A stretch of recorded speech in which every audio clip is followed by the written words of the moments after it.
I'm delighted to be joined here in a London park somewhere. I won't say where for operational security, although this will be published long after we have departed the park.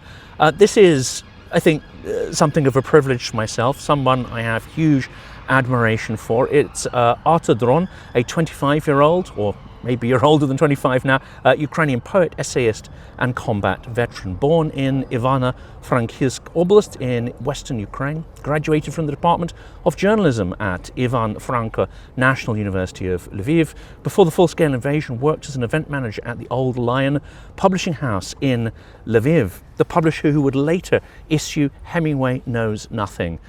His absolutely, I want to call it blockbuster book, but an incredibly influential and popular book in Ukraine.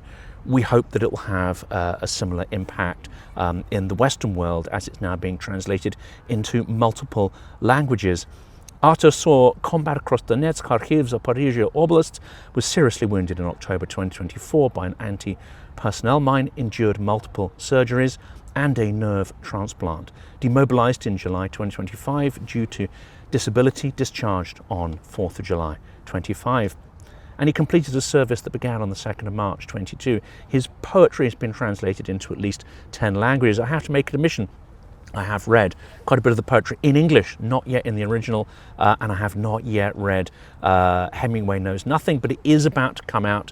We're going to put links in. I strongly recommend you get hold of a copy. It's humbling to be able to sit here and talk to you. Thank you for inviting, for welcoming me here in this park. In the park, it's green, it's nice, it's not too noisy, we hope. You're here in the UK, you've been to a number of events already. They have been more focused on speaking to military personnel. Could you describe what your impressions are of that? And actually how important is it to talk to fellow people who are serving, who have served?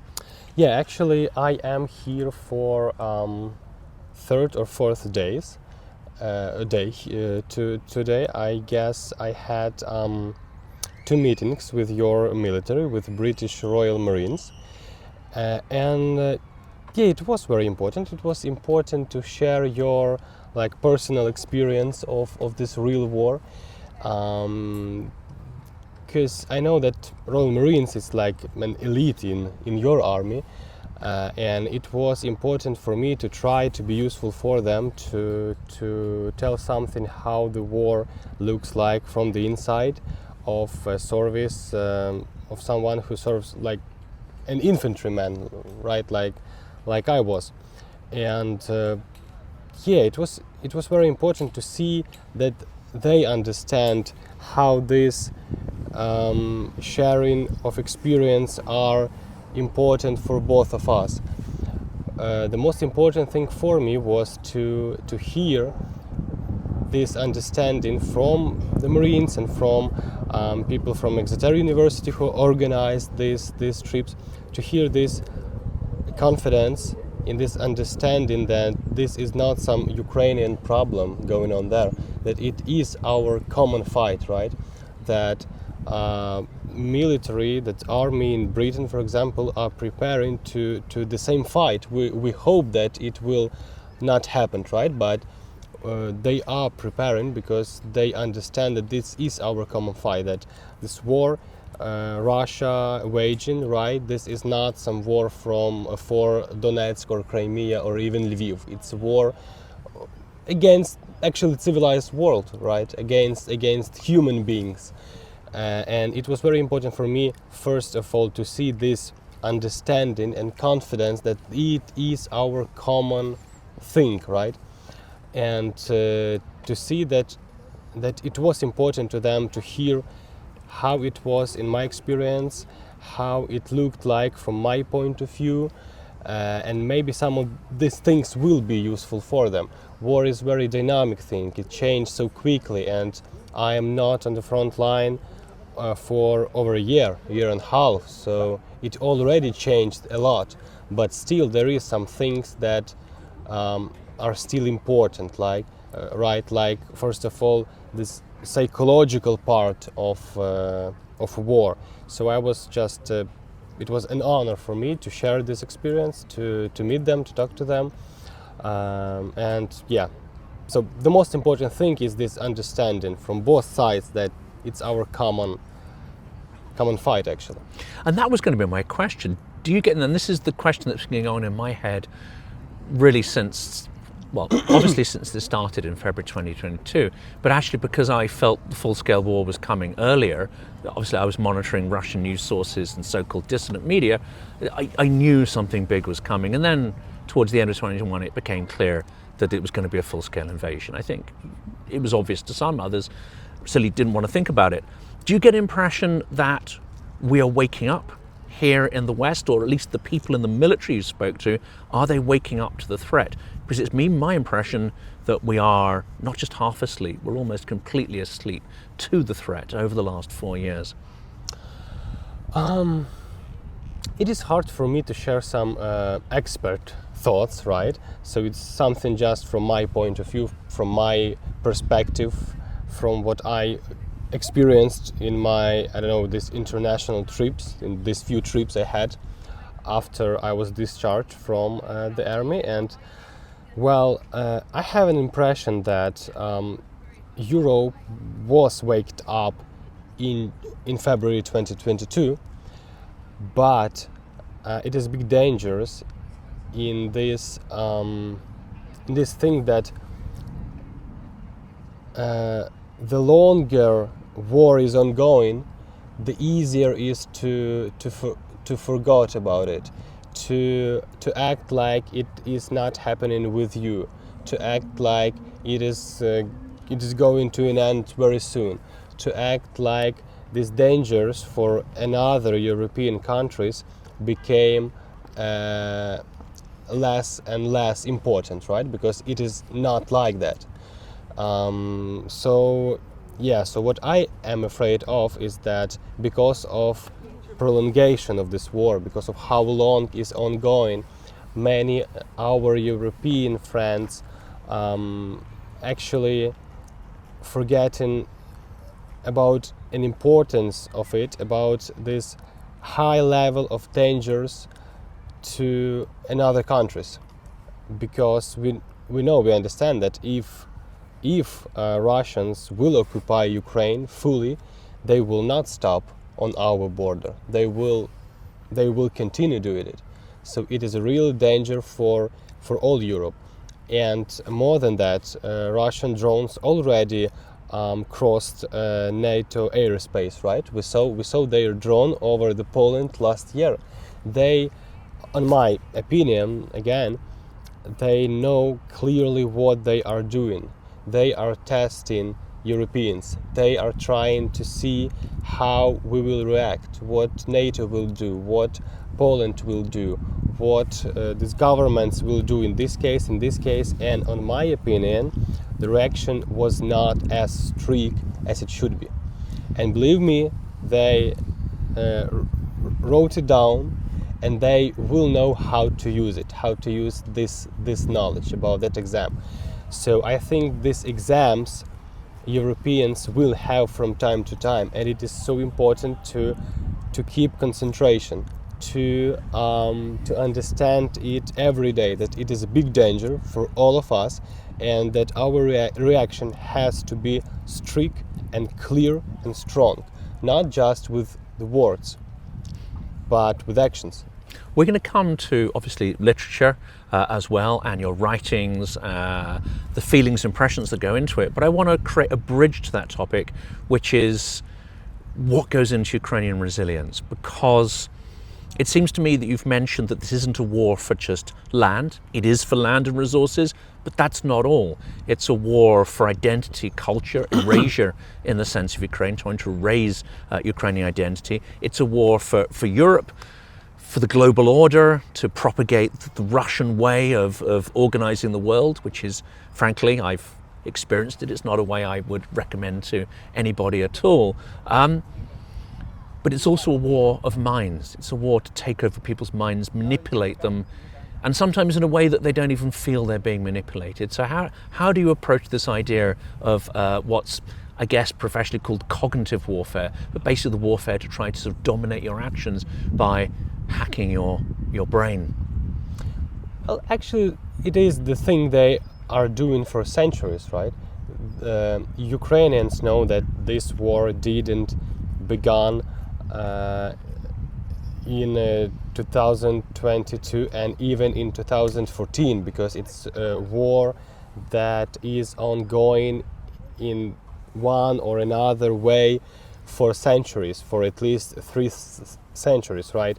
Russians are trying to destroy us during the history, and it may be different states, different their state leaders, different official reason to waging this war, but the situation is the same. They are trying to make us not exist at all, as something separate, as something unique, right?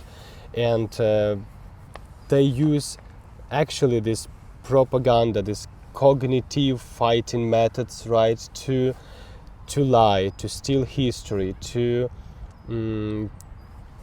change history. Actually, when Putin did that big announcement before the full-scale invasion, he tried to give a lecture of history, right? But it was so weird, so changed history that it is in the real world, right? So they actually changed minds of their people, and they are trying to change it in other countries.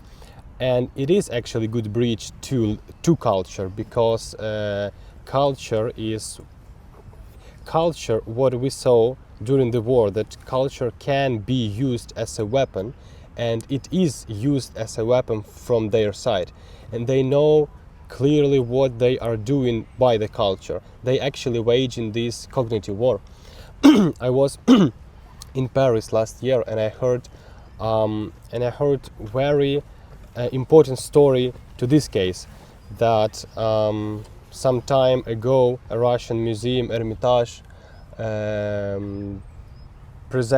were presenting exhibition in Paris, and there was obviously discussion if it is correct thing to do during the war to make this exhibition of Russian culture in Paris, or it is not.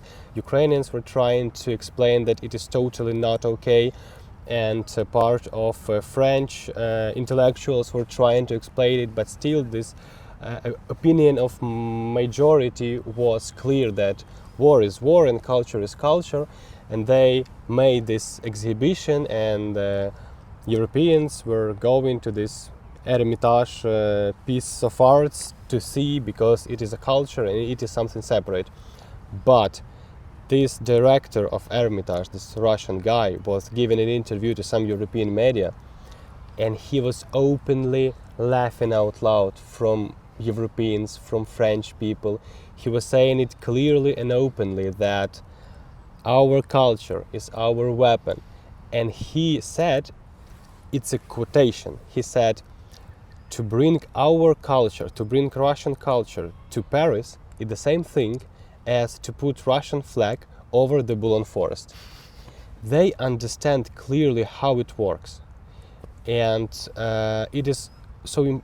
That's why it is so important for Europeans to understand how it works. It is not some separate things. It is things that actually working on each other, and everything connected with Russian culture in the first place are working on that narrative about Putin's war.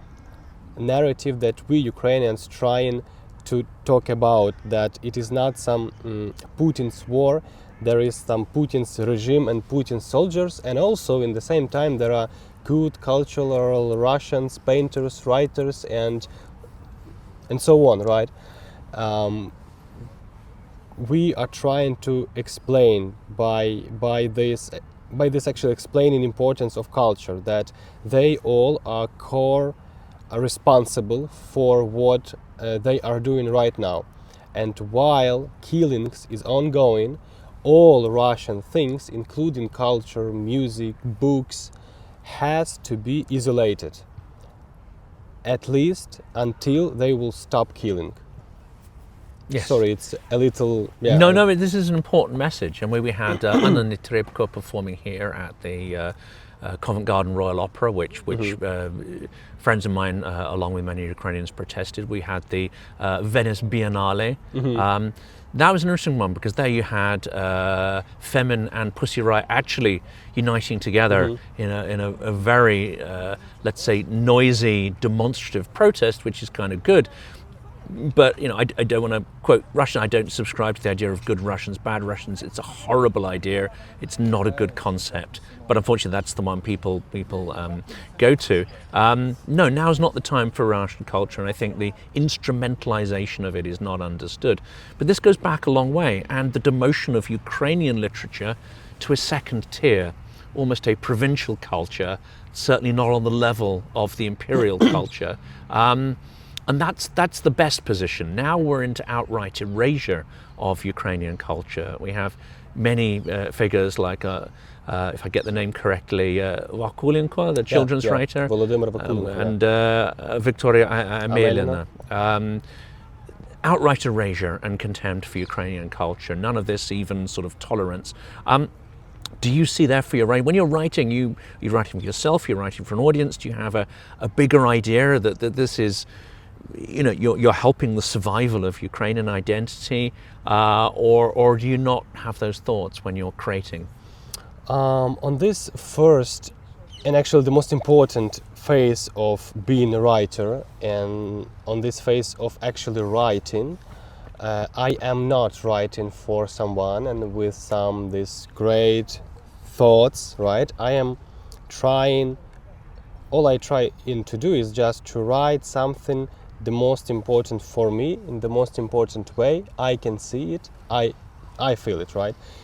But everything I am doing on this next phase are connected with what you were saying, right? So when I wrote, for example, texts for my Hemingway book or my poetry collection, we were here, and when I decided that it will be a book, and when I started to think of it as of a book, I was thinking of its place maybe in Ukrainian literature, of its place and its opportunities to do something in situation where we are. Even this trip to UK, it is connected with my book, and it is not anymore about just myself. It is obviously about us. Translations of my poetry or prose book, it is an honor for me as an author, right? But it is an honor for me as a just Ukrainian that our foreign friends will know something more thanks to what I wrote. Because on this phase, it is not anymore just about me, it is about us also. And I do not think that I have this very romanticized thoughts about my influence on some Ukrainian literature process or something, but it is very important for me to think about generations behind me. It was always very important for me to understand who is behind my shoulders, who is that ground I am standing at. And in Ukrainian context, literature, people were always very important, because we were talking about it with my editor of this book, Hugh Roberts, that if you, for example, will go by London streets, you will see a street in the name of one king or queen and another, and if I am going to some European country, I always see the streets in the name of kings, of emperors, of your state leaders, political leaders. But in Ukraine we have different situation, because through our history we had so many long periods where we didn't have our independent state, and our nation were like half under one state, half under another state, but we always had this clue to make us united, right? It was our culture, our literature, our main figure for Ukrainians is actually a poet, Taras Shevchenko. Yes. Whom I share a birthday with. How's that for Oh, fate? really? Yes, I do. I don't believe in magical forces, but that Yeah, seemed but to be particularly it means resonant. something. Yes. So yeah, so it is very important for us. It's something in our blood, I think. So yeah, I understand the importance of it, and it's just my privilege as a writer to be a small part of this very long story, actually. And did you have to go through the process? I assume because you're from Western Ukraine, you didn't, but did you have to go through the process of Derussification? Because many of my friends who were brought up in the East, from Russian-speaking families, I think particularly Zaporizhzhia and others, they had to go through a process almost of enlightenment, of sort of discovery of Ukrainian culture and language, and then they had to go through a process of almost purging a lot of what they'd previously learnt, and it's an incredible process of discovery. But I'm kind of presuming you didn't have to necessarily go through that. Well, yes, because I was born and I grew up on very western part of Ukraine. I never was Russian speaking. My family never was Russian speaking, and the city I live almost 10 years is Lviv. It's very west part of Ukraine, almost totally Ukrainian speaking part of Ukraine. So in this case, I did not go through some derussification, but I had my process in case of using Russian actually cultural products. So it was a lot of Russia and Russian culture, Russian language in our media, in our YouTube, in music we listened, in books we read, films we watched. It was a lot of it, and most of us, including me, did not fully understand importance and dangers of it. So I also had this point to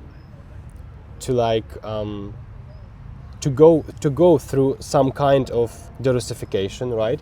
Not in the same way, not as deeply things, but still using this Russian cultural things. It is also a kind of Russification. So in this case, even some central or western parts of Ukraine were Russified, right? By at least using their cultural products.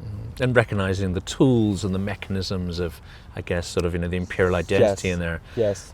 I mean, that brings us on to a difficult subject, but I think one which is interesting because it's the topic I think your book is certainly bringing to the world, and which we kind of need to hear.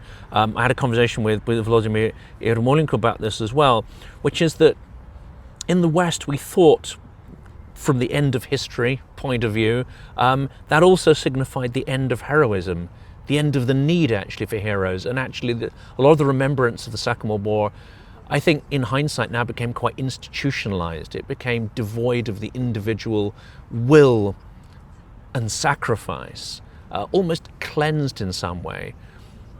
But Ukraine, and I think the point you're making, is that we're back in an age not just where we want heroes, but where we need them. We need them for our own survival, and we have to relearn that idea that there are such things as heroes, there is such thing as sacrifice, and sometimes the alternative is worse. Occupation, certainly by Russia, is worse. I can just agree with you and probably add that another thing in this same case, what Ukrainians are showing and trying to tell about, is that these heroes you mentioned, it's not some different kind of human from another planet. It is these ordinary people who has their ordinary professions, who are journalists, writers, professors, bus drivers, etc. But when they found themselves in these circumstances that someone, in our case Russians, want to kill your family, to kill you all, then you are making this unlogical decision to go by yourself in some dangerous circumstances to let your loved ones be in a safe place. This is what this heroism is about. It's not about physical strength and something romanticized, right? It's just about what you have in your head when your loved ones are in a dangers. Because the second thing I can add that when we use these words Russian occupation, it is not fully clear, as I understand, for many people what it means, because someone may think that living in Russian occupation is just living, but over your heads you have a flag with another colors. But it is totally not like that. And we have so many horrible testimonies from our people from deoccupied territories. What is Russia occupation? It's when they come to a city and they are killing whatever they want. They are killing, raping, stealing. And options is not live under new flag or go and fight.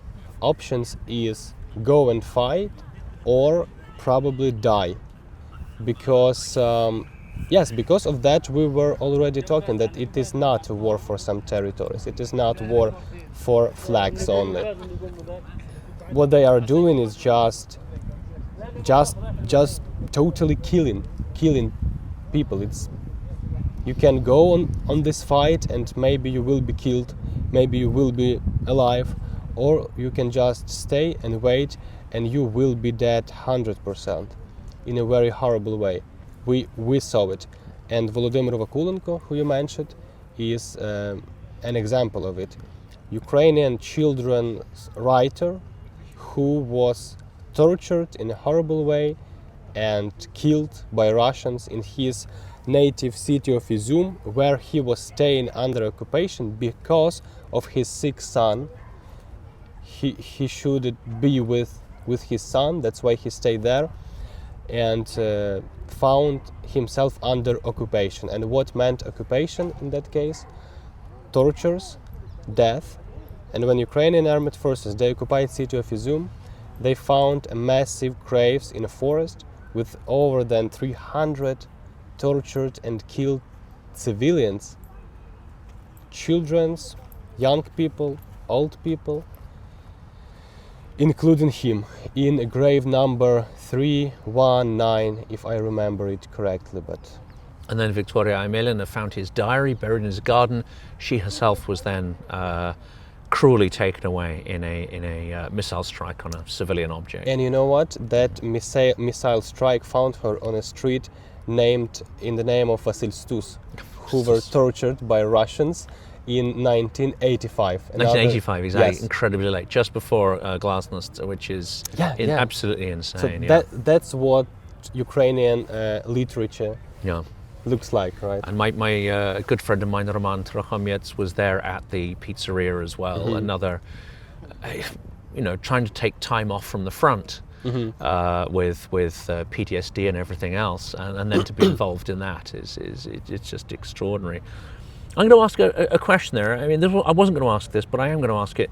Do you have any way of explaining this need to inflict sadistic violence that we have seen over and over again, and not just the individuals, because there are many individuals that have done it? It seems to be turned into a system of torture, a system of projecting absolute trauma, violence, extreme physical pain and unpleasantness. Do you have any way of explaining how this comes about, where this comes from? Because it strikes me that this is not just a natural product of warfare. There is something deeply sick going on in the Russian psyche and system that has led to this. I don't know about reasons. Everything I know, yes, is that there is 140 millions of these barbarians who are totally sick, and it is their joy and pleasure to commit crimes, to do this, to support their soldiers. I think this is one of the main like an examples why it is not problem with some regime or some Putin, right? Because not Putin himself cutting heads from Ukrainian soldiers or raping babies there. It is an ordinary Russian people who are doing it. On Monday he was in some Taganrog and walking by the street, and on Wednesday he was mobilized. On Thursday he is already on Donbass raping some Ukrainian woman, and we have so many phone calls interceptions by our intelligence where you can hear what their relatives are talking about with their soldiers. I was writing one article for a German magazine, and I was mentioned one example where a Russian soldier called to his wife, and he was just telling that we saw this woman with the kids on the street, and what we have done, we shot her.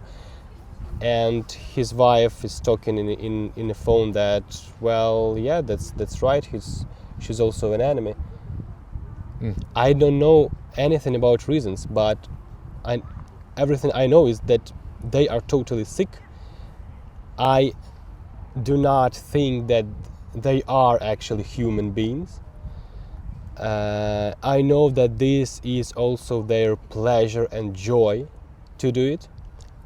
We know it from this, for these witnesses from our people from the occupied territories, and also that's why I know that it will not stop on Ukraine, because it is not actually important for them to rape Ukrainian women or British women.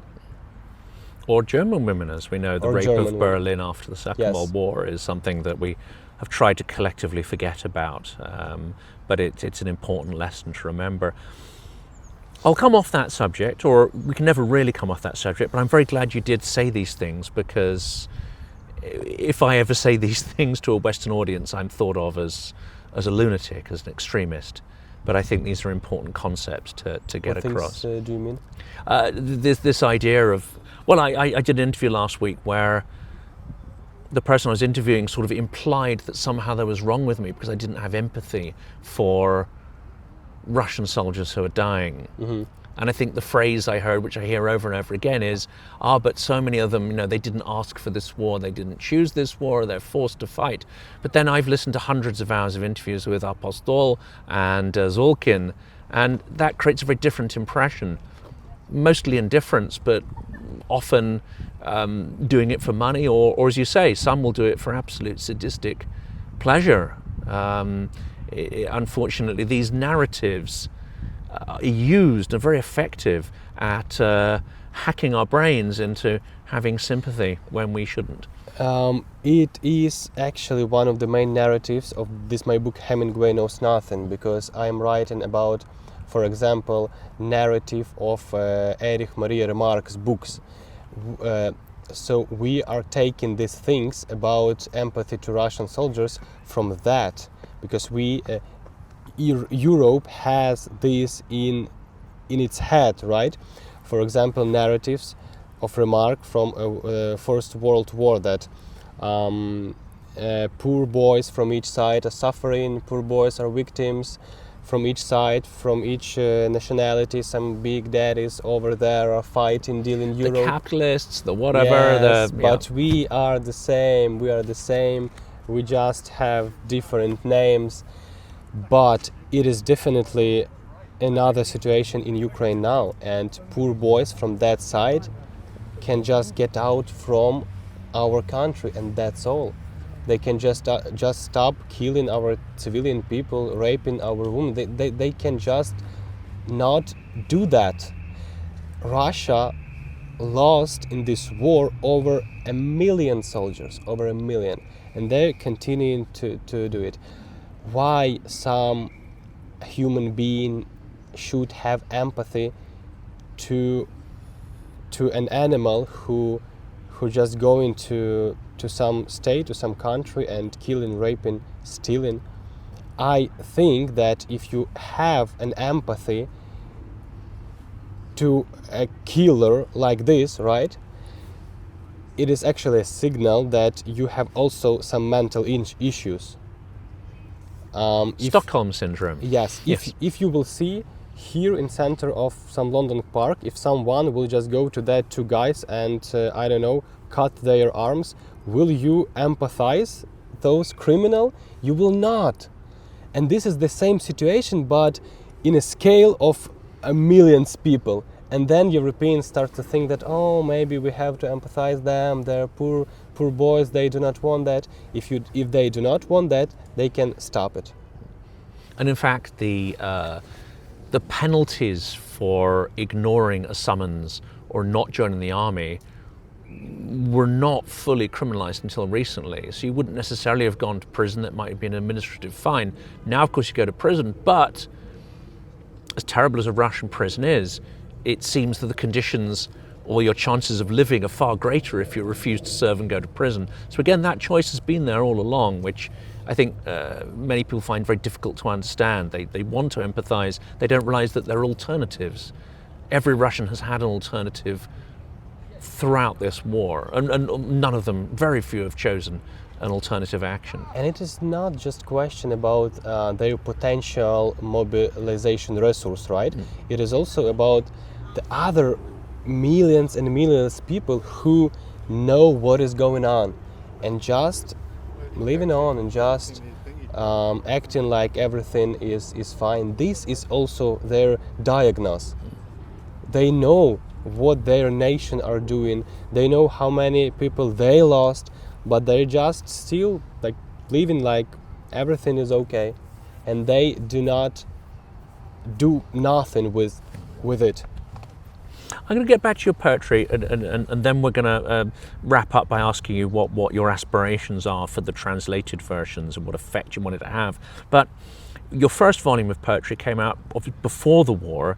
How do you now see that? How do you perceive your pre-war themes compared to the themes of poetry you've written during wartime? It was totally different. Even kind of writings, totally different poetry language. I was 17, 18 years old. I was a young student, and I decided to be a writer.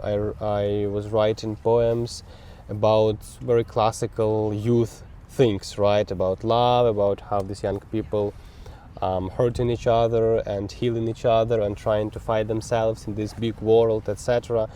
Maybe some romanticized, maybe some naive thought, but some very typical youth things, I guess. And I published my first poetry collection in 2020 with the title Dormitory number 6. I was 19 years old there.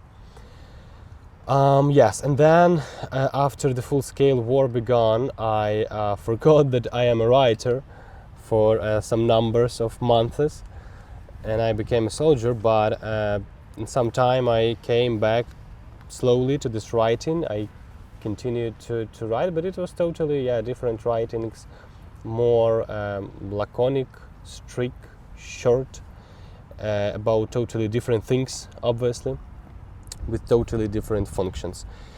Yes, but it is actually very important for me, this understanding that I was a writer even before the war. This identity was even before the soldiers' identity, right? And what hopes do you have for your book? Because it's had a huge impact in Ukraine. As I say, there are many people who have recommended it to me, some of the leading sort of cultural figures and writers, and so I can't wait to get into it. I've got the dual language there. I have the English version and the Ukrainian version, so it's going to be great. I think I'm going to read that and Misto, Pitmahilne. Oh, yes. So, those are my two sort of texts to start with. What do you hope for the English version and then the translation? And which countries do you want this to reach out to? But ultimately, what effect do you want this to have? Because I'm sure you're not just wanting sales. You want to change minds. You want to have an influence. Also, I can't say that I am thinking about some change in minds and some I don't know, very, very big influence. I have thoughts that I want to tell a little more about how it looks like, about how it is to be Ukrainian during this war, about how we are living in this time, right? Just to name our fears and pains, and just to tell things we are already know, but maybe someone do not. As for example, these cultural things. I do not think that I will change European minds 100%. I will explain something because only I know it. Don't think so. But what I am thinking of is that if we know it already, if we know importance of culture, if we know dangers of Russian culture during the war, if we know that it is existential war, not just against Ukrainians, but against whole Europe, if we know these things, we have to name it, we have to talk about it.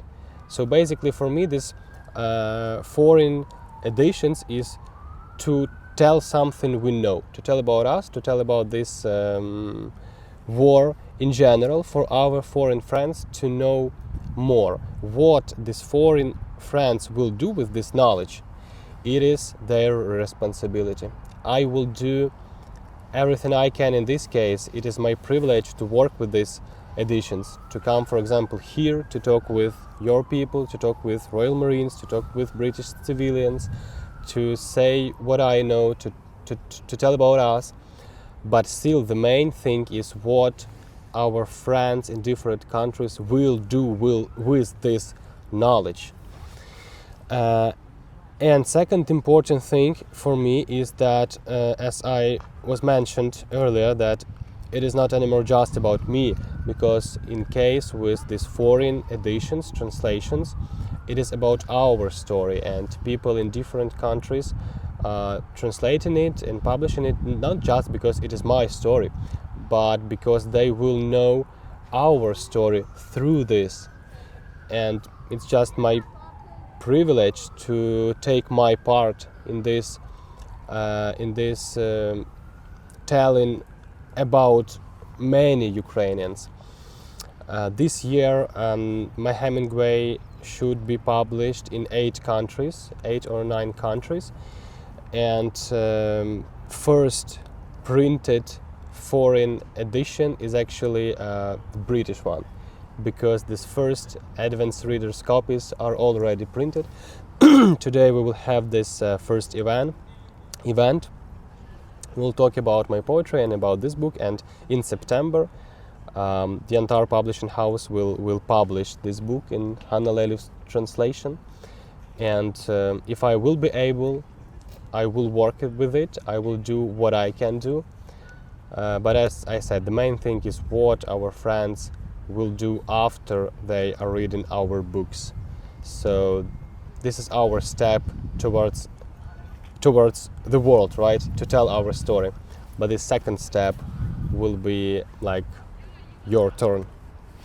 It's incredibly important. Thank you for, of course, your service, but also for bringing these thoughts, which don't often get to the front. There's not that many people who are as articulate as you, who are able to turn these stories and ideas into something that can really compel people and, to say, reach out to the world and be printed.